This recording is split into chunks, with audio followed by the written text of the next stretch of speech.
Hello friends, നമ്മളിന്നിവിടെ ഉണ്ടാക്കുന്ന സവാള റോസ്റ്റാണ്. അപ്പത്തിൻ്റെയും ചപ്പാത്തിയുടെ കൂടെയൊക്കെ വളരെ സിമ്പിളായിട്ട് ഉണ്ടാക്കാൻ പറ്റുന്ന ഒരു ഡിഷാണ് ഈ സവാള റോസ്റ്റ് എന്ന് പറയുന്നത്.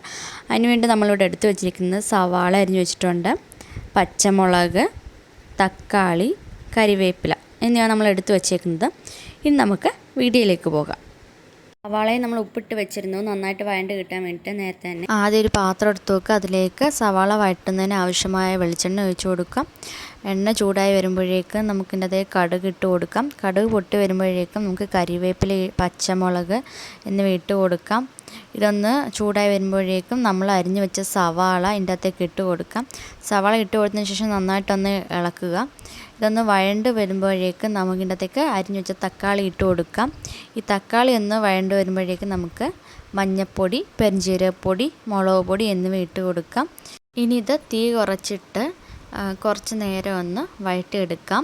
അപ്പോൾ ഇത്രയേ ഉള്ളൂ. സവാള റോസ്റ്റ് വെക്കാൻ വളരെ സിമ്പിളാണ്, എളുപ്പത്തിൽ ഉണ്ടാക്കാൻ നല്ല ടേസ്റ്റാണ്. അപ്പോൾ നിങ്ങളെല്ലാവരും ഒന്ന് ട്രൈ ചെയ്ത് നോക്കുക.